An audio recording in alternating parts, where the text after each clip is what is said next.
Olá pessoal, Guilherme Lima, Evol Papo, e gostaria de começar, né, esse vídeo explicando a motivação desse projeto, né? Um amigo meu, né, ele falou, né, que achava que eu não estava colaborando da forma como eu podia, né? Então eu resolvi aceitar o desafio de falar de temas relacionados à evolução e à conscienciologia durante um período maior, né? Então, o primeiro tema que eu escolhi para esse bate-papo, Evolupapo, né, o papo evolutivo, seria a Robex. O que vem a ser a Robex? Né? A Robex, segundo Valdo Vieira, é como se fosse uma vida mecanizada e fazer ocupações repetitivas. Né?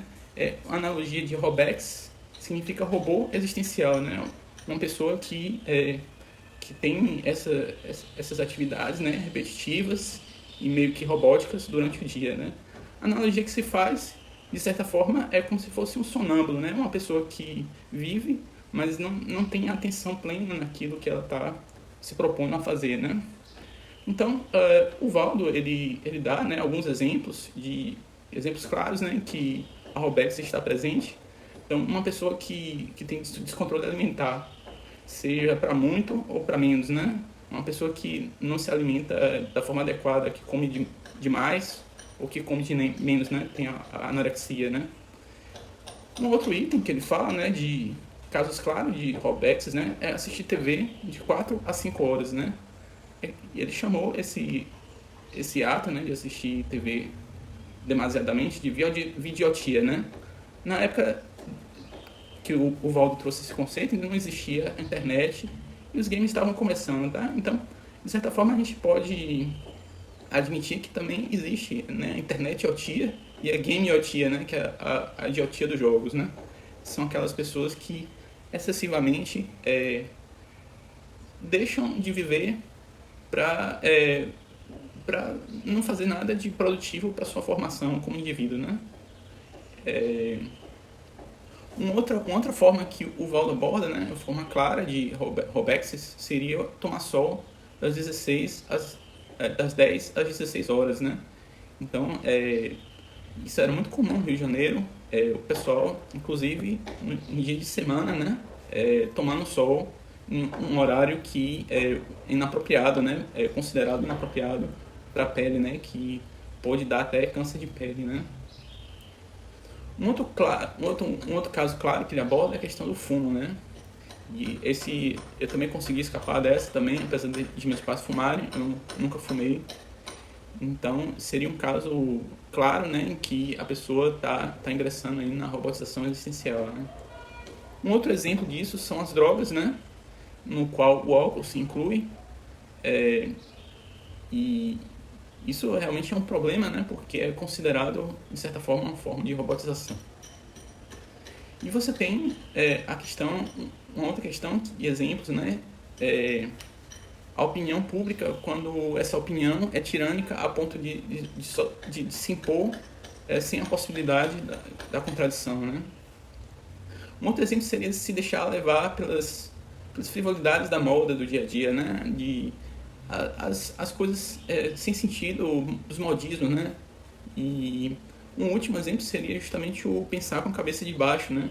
O Valdo chamou essa história de pensar com a cabeça de baixo de subcérebro abdominal, né? Em referência à localização, né? Enfim, então, o Valdo, ele aborda, né, que existem 8 causas da Robex, né? A robotização existencial, né? O primeiro seria o egocentrismo, né? O egão, a pessoa achar que é o centro do mundo, do universo, e nisso inclui várias repressões e uma confusão entre interesses materiais e evolutivos, né? A segunda causa da Robex, a robotização existencial, seria justamente a escravidão da biologia, né? Então, como nós seres humanos ainda temos uma parte ainda de animal, né? Nós estamos sujeitos aos condicionamentos que essa biologia proporciona, né? Então a gente tem vários experimentos da psicologia, né, que permitem compreender que, de certa forma, nós meio que nos tornamos escravos da biologia, né? Você tem 2 experimentos interessantes na psicologia, que é o do galo dançante, Então, uma pessoa que bota um galo numa chapa quente e ao ligar a chapa quente, a pessoa toca uma música, né? E o galo sai trocando o pé de um lado para o outro porque a chapa está quente. Quando a chapa não está mais quente e uma pessoa liga a música, o galo volta a ter o mesmo comportamento de quando estava com a chapa quente. Isso decorre muito da fragilidade da nossa biologia, né? da possibilidade de condicionar essa biologia. Um outro experimento com o ser humano, esse experimento diz respeito à implantação de fobia, né, em crianças, em bebês. Os pesquisadores conseguiram implantar com sucesso a fobia numa criança, né? E você tem a questão do background cultural, né, que pode ser um contexto facilitador ou dificultador da lucidez, né? Por exemplo, uma pessoa que estaria imersa numa cultura islâmica e foi sujeita à circuncisão feminina, por exemplo, que é a mutilação, né, da genitália feminina, e todo esse contexto pode ser considerado um contexto dificultador, né, da lucidez. Então, uma cultura pode atrapalhar ou ajudar a pessoa, né, no sentido de ela se tornar um robô essencial ou se tornar uma pessoa um pouco mais lúcida, né? Um quarto item seria a questão dos hábitos, né? Que se dá geralmente porque custa muito mudar maus hábitos. E no início da vida, quase sempre a gente adquire hábitos sem maiores questionamentos, né? Por exemplo, a alimentação. Muitas vezes o adulto, né, não se dá conta que precisa fazer uma reeducação alimentar, porque a alimentação, enquanto criança e adolescente, ela contempla, né, o crescimento da pessoa. Quando a pessoa já está crescida, ela não precisa de tantas calorias assim quanto ela precisa quanto criança e adolescente para crescer o corpo, né? Então, geralmente custa muito mudar esses hábitos e se a pessoa não mudar esses hábitos, pode terminar incorrendo, por exemplo, na obesidade, né? Então você tem como quinta causa da Robexis, né, os interesses materiais e morais, né? Do ponto de vista que a vida é uma pressão permanente, né? Você não pode ficar sem fazer nada e sempre existem pressões materiais, porque no mínimo você precisa comer de alguma forma, né? Então a vida, o aspecto material da vida, ela é uma pressão permanente porque uma pessoa não pode deixar minimamente de comer, né? E você tem uma sexta causa da Robexis, né, que seria a robotização essencial na perspectiva material, né? Então tem muita gente aí que tem como valor o dinheiro, tão só o dinheiro, e a vida é o dinheiro, e sem significar, dar algum significado maior à sua vida, né? É uma pessoa que vive para a vida material, né? Sobretudo dinheiro e esse tipo de coisa. E você tem como sétima causa da robotização existencial o restringimento espaço-temporal, né? Que é a falta justamente da expansão da consciência para além do espaço-tempo, né? Esses 7 itens foram tratados especificamente por Valdir. E eu adicionei um oitavo, tomei a liberdade de adicionar um oitavo, mas isso daí eu incluo como um item plus, né? Que é o que eu chamo de whole package, né? Que é o pacote total, né? Então, parte do princípio que a robotização também pode ter relação com doutrinas religiosas ou ideológicas, que já vem pronta, mastigada e é para ser seguida cegamente, que faz a pessoa preguiçosa se acomodar no seu mundinho sem realmente testar as verdades, né? Aquele pacote de verdades que vem para ela, e ela simplesmente permanece acomodada e não avalia o aspecto concreto, né, daquele pacote completo, né? E existem muitas doutrinas religiosas nesse sentido, ideológicas também, que se propõem a ser um pacote completo. E nesse sentido, a pessoa, para sair da Robex, ela precisa justamente testar, né, pôr um teste essas verdades para ver aquilo que realmente faz sentido para ela, né? Então você tem a questão das consequências da liderança cega por uma pessoa com Robex, né? Eu faço uma analogia seguinte, uma pessoa cega, né? Muitas vezes eles têm um cão, né? O cão que serve, é o cão guia, né? Que serve para o cego se guiar na rua, né? O cão é treinado e ele passa a ser meio que os olhos do cego, né? Agora imagine que o cão também fosse cego. Ia dar merda, né? Ia dar um problema aí, porque como é que uma pessoa cega, um cão cego vai guiar uma pessoa cega, né? Então, as consequências de um robô liderar, né, um grupo, uma pessoa, seja lá o que for, é justamente não ter lucidez e consciência para onde ele está levando, né, aquele grupo, né? E você tem a questão das consequências históricas da Robex, né? Que o Valdo Vieira, né, ele considera que a Robex, né, em muita medida, não permitiu que as pesquisas científicas avançassem mais rapidamente, né? Então precisou se criar um amplo aparato de mudança cultural para que as pessoas já minimamente conseguissem admitir, né, conceitos, e eles foram gradativamente sendo aplicados na sociedade porque a mentalidade das pessoas permitiu, né, os avanços, né? E o Valdo, ele dá alguns sintomas, né, alguma medo da pessoa de saber se a pessoa está na Robex, né?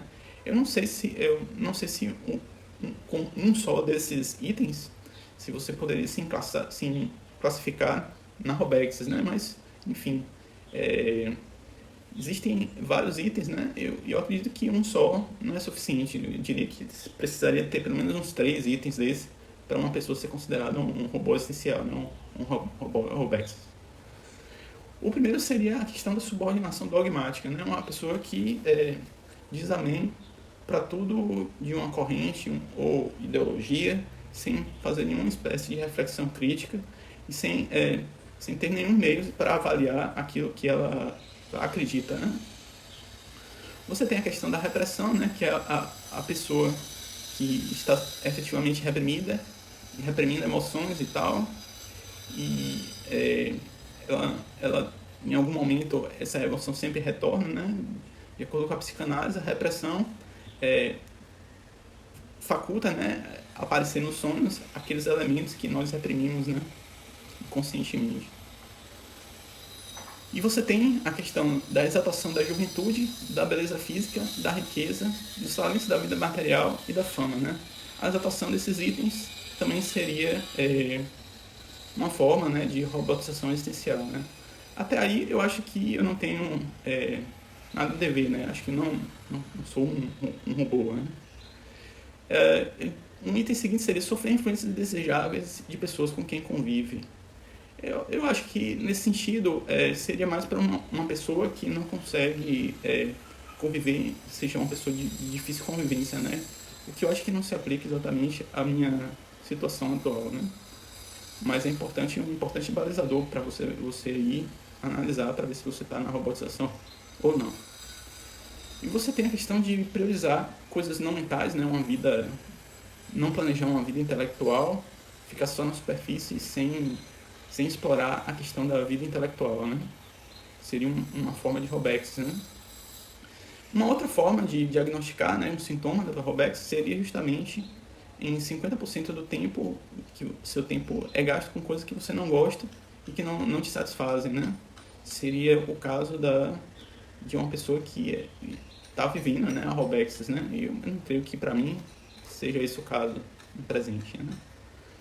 Um outro item seria a questão das fobias, né? Então, é uma pessoa que tem fobias exacerbadas, né? E por fobia se entenda um medo de alguma coisa, né? E eu diria que também, no meu caso específico, não se enquadra muito, mas é importante vencer, né, essa questão das fobias para melhorar, evoluir enquanto pessoa, né? Eu entendo isso. Existe também a questão específica que o Valdo Vieira aborda, que é a neofobia, né? A neofobia é o medo do novo, né? Uma pessoa que não é uma pessoa arrojada, no sentido de procurar novas ideias, né? E avaliar novas ideias, novas hipóteses. E isso, de certa forma, faz com que a pessoa continue agindo da mesma forma e se torne um robô, né? Um robô essencial. Um outro indicador do sintoma da Robex, né? Que seria justamente o marasmo. Seria uma pessoa que justamente está lá no marasmo, está no tédio, um tédio extremo, e nesse sentido é um indicativo de que há algum nível de Robex, né? Então chegamos a um ponto que eu acho bastante interessante, né? E talvez em alguma medida isso, eu pudesse me encaixar nesse item, só que não exatamente. E até para pedir ajuda, né, de como encarar, né, essas dificuldades, eu me exponho aqui, né, eu faço um breve relato sobre a questão da interdependência, né. O Valdo Vieira diz que a interdependência ela não deve ser exacerbada, né, e então, tendo em vista isso, eu vou contar um pouco sobre minha história, né, profissional, né. Então, lá para as tantas, né, eu estava fazendo faculdade ainda e eu vi que eu comecei a querer, né, ganhar algum dinheiro porque a convivência em casa não estava lá essas coisas todas, né? E eu tentei ser professor de matemática e química, né? Aí, no final das contas, eu vi que eu não ia conseguir pagar com minhas contas sendo professor de matemática e química, né? Eu era uma pessoa, né, que era muito boa em praticamente todas as áreas, né? Mas era especialmente bom em matemática, né? Aí então, um determinado tempo, né, eu não estava fazendo faculdade e aí eu tentei mexer com a questão de comunicação visual, né, para me virar, né, fazendo logotipo, esse tipo de coisa. Então, nós tivemos, né, eu tive, né, alguns clientes e nós conseguimos, eu e minha namorada na época, comprar, né, ganhamos um dinheiro e minha namorada não tinha um computador, aí a gente comprou um computador para ela e aí achei bom, aqui que tá dando, é aqui que eu vou investir. E no final das contas a gente não conseguiu ingressar nesse mercado, né? Foi apenas um golpe de sorte inicial de pegar 2 ou 3 trabalhos que realmente permitiram comprar, né, esse computador, mas no final das contas não deu muito certo, né? E em virtude, né, da convivência com a família não tá muito legal, eu aí tentei me jogar na vida, né? E viajei, mudei para o Rio de Janeiro e fiz uma tentativa, né, de ser professor de informática. E aí na primeira vez eu abri a boca, né? Falei, ó, eu passei em medicina e tal. E aí a moça que estava selecionando me descartou justamente porque eu tinha estudado medicina. Na segunda tentativa de ser professor de informática, eu fui, né, na loja, fiz um teste automatizado dele, fechei as provas. Só que ela disse assim, bom, parabéns, você tirou uma nota excelente. Se nós tivermos a vaga, nós vamos te chamar. Eu não sei se até hoje ela está tentando me vender curso ou se realmente existia a vaga lá de professor de informática, né? E houve então uma tentativa de ser técnico de informática, né? Então, durante algum tempo eu atuei com isso, mas não foi para frente, né? E eu tive que o IPC, né, o Instituto de Proctologia, contratou minha namorada e por ela ter nível superior, ela conseguiu uma posição de fazer diagramação de cartazes, né, e material promocionais do IPC. Só que acontece que eu dominava mais a ferramenta do que minha própria namorada. Só que eu não tinha nível superior. E aí não tive que engolir o orgulho, mesmo sabendo que eu sabia bem mais que minha companheira, né, na época. Enfim. E aí eu tentei ser professor de matemática. Aí tive dois alunos, né? Sendo que o segundo, eu trabalhei mais de um mês de graça. Tentei cobrar durante algum tempo em vão. E no final das contas não consegui ser pago.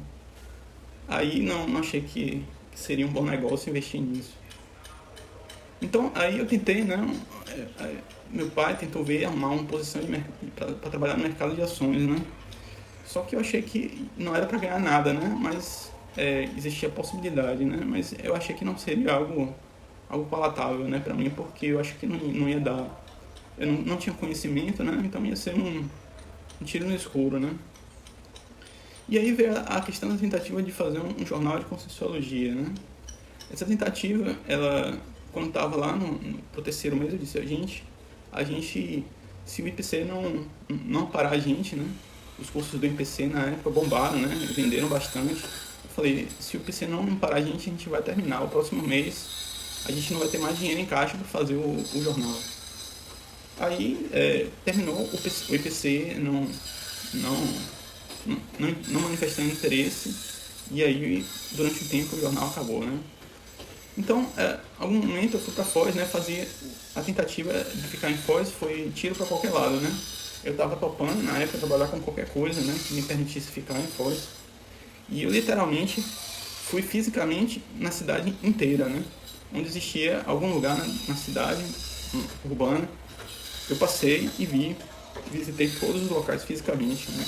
Foz não era uma cidade muito grande, né? Então, eu fui em todo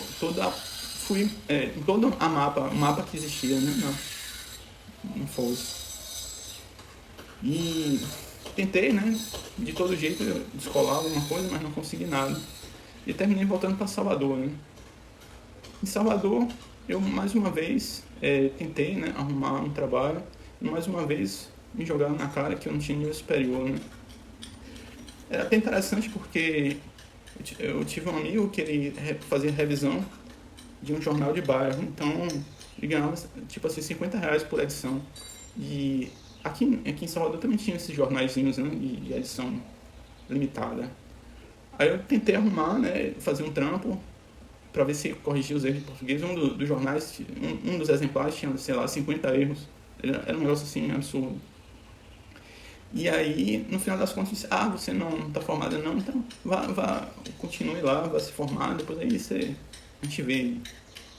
E aí, no final das contas, usaram um nível superior para me jogar na cara que eu não estaria supostamente qualificado o suficiente para fazer aquela tarefa, né? E aí, finalmente, venceu o orgulho de aceitar a ajuda, né? Era a casa dos pais ou ficar na rua, né? E o tempo também de fazer meu pai amolecer um pouco o coração para me dar uma ajuda, né? Algum tempo depois, né, eu pensei que o caminho fosse até concurso, né? Eu tentei até fazer alguns, fiquei bem colocado, mas a falta de paciência, né, de uma rotina de estudos para assuntos que não tem um interesse mínimo, né? Então, achei que não ia rolar essa questão de estudar para concurso, né? E, além disso, né, como é que vou desamparar meus pais agora, né? Eles, no mínimo, me pagaram uma boa escola, né? Entre as 10 melhores do Brasil na época. E até uma faculdade, né? Havendo possibilidade de eu ter feito na pública, né? Eu passei na pública algumas vezes. E além de ter uma ajuda dele, né? Minimamente sem precisar estar na rua, né? Então, eu já, uma vez, né? Eu saí na louca, né? Sem ter destino e tal. E eu compreendo que isso é muito problemático, né? Aconselho, amigo, se você está em uma situação semelhante com essa e não tem nada em vista, aguente firme e planeje maior os detalhes das suas ações, né? E eu fiz isso porque eu não conseguia, né, compreender o lado do meu pai, né? E eu não tinha para onde ir, né? Ou quem quer que me oferecesse minimamente um teto e acolhimento, né? Terminei que eu me especializei em ajudar as pessoas, né? Fiz uma pós em coaching, que foi fundamental, né, para o meu processo. Eu cheguei a pesar 140 quilos e atualmente estou com 80 e poucos, sem cirurgia bariátrica, o balão intragástrico, né? E eu tive pelo menos 2.000 alunos, talvez uns 50, 100 mil leitores, estimado em função das visitas lá do Google. E algum tempo depois da pandemia, eu tentei até atender 2 pessoas pro bono, mas não gerou frutos, né? E durante algum tempo eu saí, né, com o meu contato estampado na minha camisa, para todo lugar onde ia, e sequer recebi um telefonema só, nem em troca de fazer uma cesta básica para caridade, né? E mesmo com todo o sucesso, né, aparente e tal, eu não ganho o suficiente para me manter sozinho. Não estou me fazendo de coitado, eu estou numa condição boa, eu considero uma condição boa, né? Não estou me fazendo de coitado nenhum. Se você tiver alguma ideia aí de como ajudar, né, como contribuir para melhorar a minha autonomia, troca essa ideia comigo, diz aí qual qual que é a ideia, né, da gente... E eu não... Eu estou meio averso na questão de mudanças radicais, né? As mudanças vão acontecendo suavemente. Eu acredito que são mudanças melhores e mais duradouras, né?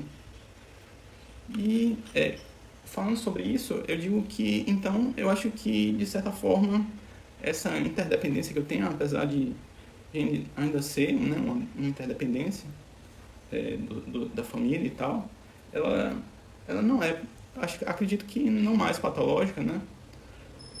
E porque eu minimamente acho que eu devo isso aos meus pais, entendeu? Eu devo essa assistência a eles. E o Valdo, né, ele aborda 5 tipos de robôs, né? O primeiro é o robô sectário, né? O robô que ele só considera se relacionar com pessoas do próprio grupo, né? E é interessante porque às vezes até na conscienciologia as pessoas às vezes são sectárias no sentido de não ter abertura para conversar com pessoas que são comungam crenças diferentes, né? E é interessante isso porque para a maior parte das pessoas, né, a gente vai para o colégio, né, vai para o colégio, estuda nas escolas, a gente não pergunta a nossos colegas, né, qual que é a religião dele, e a gente não se baseia na amizade necessariamente no aspecto crença, né. Eu tive vários amigos religiosos, materialistas, isso não me impediu, né, necessariamente de estar próximo dele naquele momento, né. Aí às vezes a pessoa conhece a Conscienciologia e aí se fecha para as outras pessoas e de certa forma isso pode ser até mesmo uma forma um pouco de sectarismo, né. Em segundo lugar seria o robô dependente, né. Então aquele robô que depende de forma patológica, né. E, então você tem também o robô sexualizado, né. É aquela pessoa que é escrava do sexo, né. Eu tive colega, né, que o cara dizia, porra, eu me desgraço aqui 9 vezes por dia e tal, porra, desgraçado se ele falando, né, no sentido de se masturbar, né, e aí como é que faz e tal, e claramente é uma pessoa viciada, né, em sexo, né. E quarto seria uma pessoa mal amada, né. O quinto seria o humorismo, né, que o Valdo Vieira considera um mecanismo de defesa no ego, né. Então, nesse aspecto, eu acredito que eu não seja exatamente humorista, mas eu gosto de não julgar nada a priori, né? Porque eu acho que você não manifestar um posicionamento imediato ajuda você a não tomar mais decisões baseadas em crenças e não nos fatos, né? Às vezes a pessoa não conhece toda a história, todos os fatos, para que ela tome um partido, né? Um partido em relação à defesa de algum posicionamento, né? Então, eu gostaria de falar, né, sobre as tentativas, né, de superação. Então, se você puder, você acessa o YouTube e você pesquisar aí no YouTube, canal Zona de Progresso. Então, neurocientista revela técnica poderosa. Então, esse é um vídeo, né, que é muito interessante, que como que uma neurocientista ajudou pessoas, né, a superarem vício em sexo, cigarro e comida, né. De certa forma, uma técnica muito interessante, né. Super recomendo esse vídeo. Basicamente, ele no caso do cigarro, por exemplo, a pessoa leva o cigarro, né, e aí a pessoa faz o fumante, né, ficar com o cigarro na mão e aí esperar 4 minutos. Aí ela diz, você pode cheirar o cigarro. Aí a pessoa cheira o cigarro, mas não pode deixar acender. Aí depois a pessoa é ordenada a esperar mais 4 minutos. E aí assim vai acontecendo. E a técnica completa é justamente isso. Não fazer nada, a não ser se tentar, para mostrar que a tentação vai embora, né? Sem necessariamente fazer muita coisa. Se a pessoa conseguir suportar, provavelmente ele vai conseguir não agir de acordo com esse impulso, né? É uma técnica muito interessante, recomendo assistir o vídeo completo, que você vai ver que se você experimentar, talvez você consiga, né? E eu diria que uma tentativa de superação, né, do processo da robotização inclui a aquisição do ego observador, né? O que é esse ego observador, né? O Eric Berne, que foi o criador da análise transacional, falou como se o ego observador como o olhar do marciano, né? Seria como se você se colocasse tendo uma atenção sobre o que você está fazendo, sobre uma perspectiva de não preconceito, né? De estar sobreparando a situação e analisando aquilo que está se apresentando a você, né?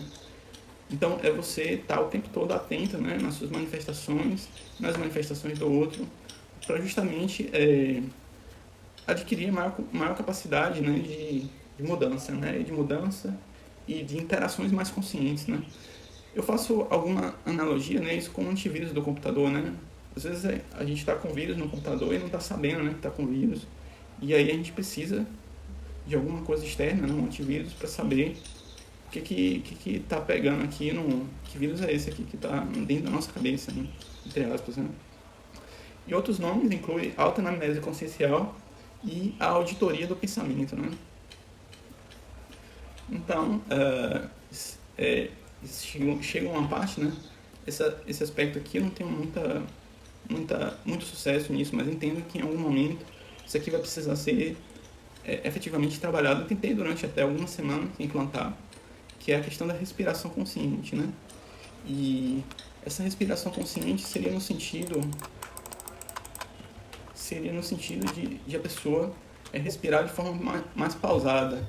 E isso teoricamente, né, ajudaria a pessoa a estender a vida dela, aumentar a vida dela, porque a respiração mais devagar e consciente proporcionaria a ela uma vida maior, né, estender a vida.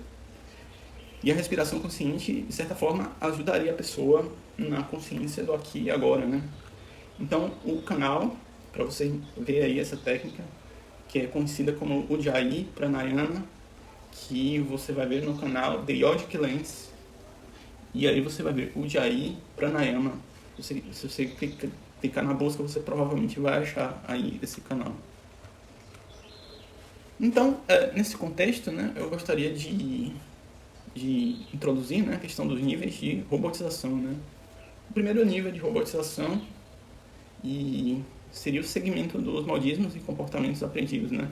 É uma pessoa que não questiona aquilo que ela recebeu de input, né, quando criança, quando adolescente, das modas, as coisas que mostram nas redes sociais, na televisão. E esses modismos, né, são sempre breves, né, e as coisas sempre vão havendo novos modismos, e a pessoa não se pergunta por que ela segue, nem tem nenhuma crítica em relação a isso, né. Um segundo momento seria o impacto da consciência sobre a própria robotização, né. Uma pessoa que passa já a questionar, velho, eu sou tão robotizado, velho, eu preciso me tornar mais consciente, né.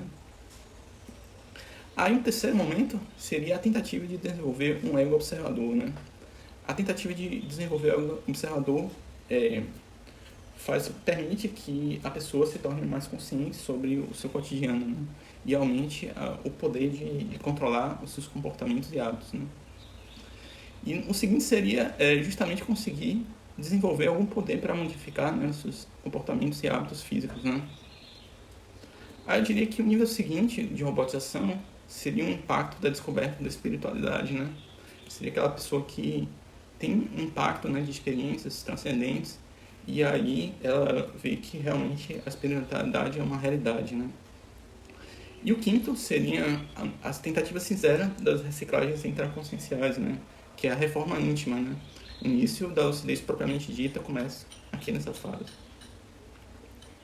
O Valdo Vieira é sempre hermético, é uma definição que ele usa várias palavras, né? Então acaba que muitas definições referenciam outras palavras, e isso termina dificultando, né, a compreensão. Então ele bota aqui robotização, robex, né, é a hobby, mas a exis, né, que é a robotização existencial, que é a condição da consciência paratroposférica excessivamente escravizada entre a fisicalidade e a quadridimensionalidade. Então, essa é a definição oficial, mas entendo que o impacto da descoberta da espiritualidade é a constatação prática de que existem energias.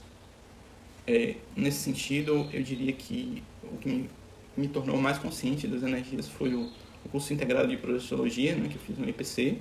Eu me tornei mais consciente de existir, né, a possibilidade das energias. Eu diria que o segundo descoberta, né, da espiritualidade seria a questão de admitir a existência do estado vibracional, que durante o CP3 eu consegui alcançar um estado vibracional em um nível bastante alto. E no terceiro item seria a questão da experiência fora do corpo, a OB, a projeção astral, projeção consciencial do Valdo Vieira, emancipação da alma, Kardec e muitos outros autores, né, que chamaram de coisas diferentes a mesma coisa, né? E se você ainda não entendeu nada dessa parte aqui, simplesmente continue, que a gente vai tentar, né, nas próximas aulas aí, nas próximas exposições, clarear aí essa questão da espiritualidade, né? E você tem a questão, né, da retratação na arte, né, a experiência de expansão da consciência. Eu dou destaque a duas, né? Uma é o desenho da Liga da Justiça Limitada, né? Justice League Unlimited, em que o Marciano, né, em um determinado momento, em um dos episódios, alguém pede para ele afrouxar, né, os limites da sua consciência para captar os pensamentos, né, e encontrar uma pessoa que estava desaparecida, né?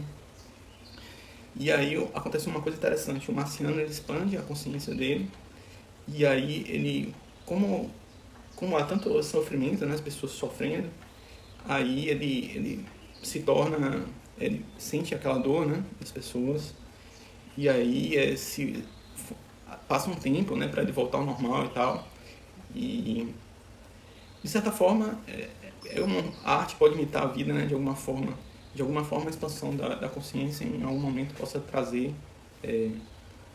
nesse sentido algum sofrimento que possibilita, né, a pessoa desviar, né? E um segundo filme, né, era um filme de uma agente do FBI psíquica, né? Ela lia pensamentos e aí ela, em determinado momento, né, o chefe, né, dela fala para um colega dela como era a mente, né, da pessoa, como era a mente dessa pessoa que lia as mentes das outras pessoas, né? E aí o cara mostra uma fita, né? Pega uma fita de cassete, né? Dá o play e aí mostra como se fossem muitas pessoas falando ao mesmo tempo. Então é uma coisa assim bem louca mesmo. E difícil, né? Experiências difíceis. Ele diz que essa agente do FBI só consegue manter isso porque ela se importa com cada voz dessa que ela ouve, né? E você tem, mais propriamente, a retratação da arte da própria Robexis, né? Seria um clássico, né, de Charles Chaplin, Tempos Modernos.